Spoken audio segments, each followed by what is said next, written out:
Van, thank you so much for joining me for today's coffee chat. Great to see you again. We know you as the CEO of Savvycom and also the Victorian Distinguished Fellow with Asia Society. So I'm so excited to share a coffee with you, a virtual coffee today. Van, I'd love to hear your story because I know you're a graduate from Australia. Tell us a little bit about your time in Australia. Yeah, thank you very much, Rebecca. Very nice to meet you today. Yeah, and thank you for the questions. When you ask the question, so many memories of my in Australia appear in my mind at the moment. But I see that the impression and feeling in the first 2 weeks in Australia are unforgettable to me. Everything was like a dream, like what I had through TV only, and I found it was so busy, crowded, and overwhelming for a girl who hasn't got anywhere out of a small town like me. And at that time, many questions came to my mind, like why the train schedule could be so on time. It counted to a minute like this, or why buying a ticket was so quick and easy, and a machine could do a great job. And now looking back, I think there are 3 things I've learned in Australia that have influenced my life the most. I must say the first is the passion and persistence to pursue in technology, especially in software industry. I was so curious about many things that happens that I could see from my eyes. I can see that technology could bring beautiful life. And also the subject I learned in computer science and technology was really necessary foundation, I believe, for me to achieve what I have today. I enjoy the software product development course, which give me understanding about software development cycle, the ecosystem, or the user behavior. That was like a first seed for my idea to build my current software business. And finally, I think the most important I have learned or I have gained through my 4 years living there was building the confidence. It gave me the confidence of dreaming big, of taking bold action and trying new things that many people might think is impossible. And to be honest, I found that the word I want to change the world was not in my dictionary before. And I have learned that the world is always changing and we need to master the change.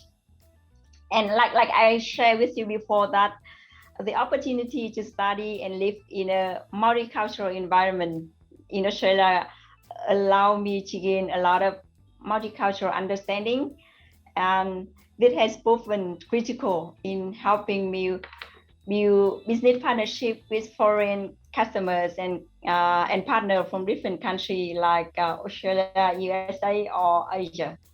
That's I really appreciate the opportunity that I was living there. Wow, what an inspiration, Van. Thank you so much. What a way to kick off this coffee chat. I hope you've got coffee in hand as well. I'm sure that was part of your Australian experience. Oh, indeed. There you go. We'll come back to that as our final question. But I wanted to touch on, you mentioned your role as a CEO, how important your education in Australia has been, and now you're a distinguished fellow. So you're sharing your insights with us and with Victorian businesses. Tell us what are some of the emerging trends in technology in Vietnam at the moment? Yes. In Vietnam now there are some emerging trends in technology that we can see very clearly. That is fintech.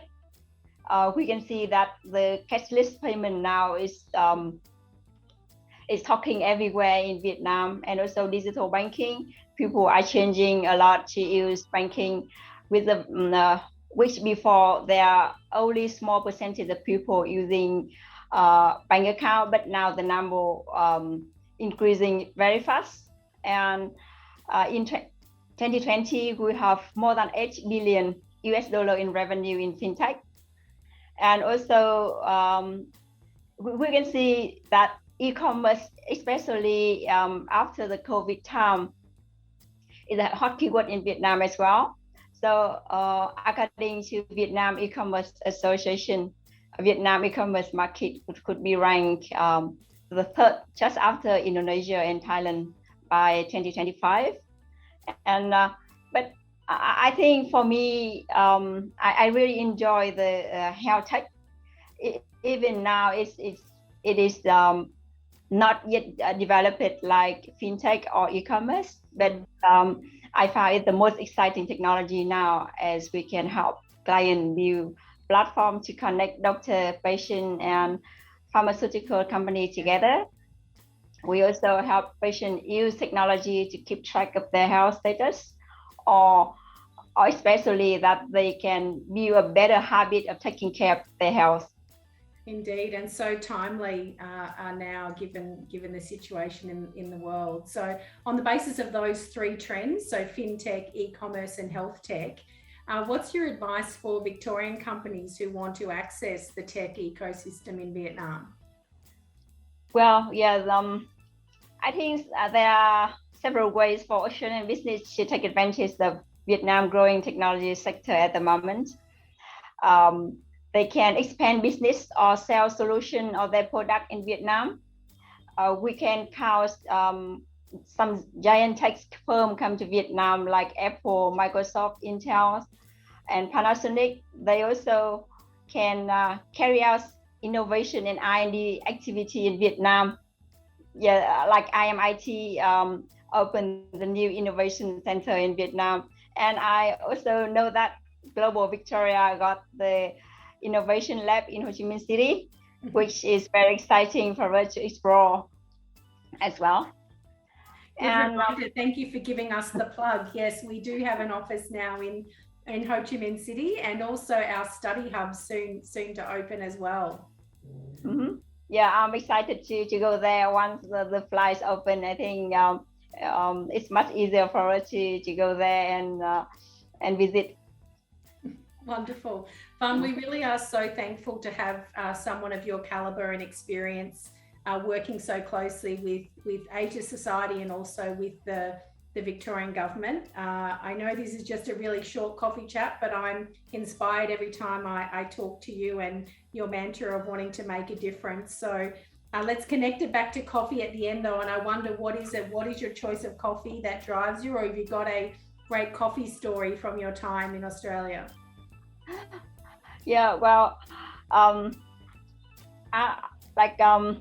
enjoy drinking coffee a lot, but not only coffee itself, but I enjoy the atmosphere, the people that I normally drink with or talk with. So very nice to talk to you today as well, Rebecca. Yeah, I think it will make my coffee experience complete, not only the taste, but people and atmosphere that I enjoy. I so agree with you, Van. We may not be in the laneway or in the coffee shop, but let's make the most of our connections. And thank you so much for your time today. Thank you, Rebecca.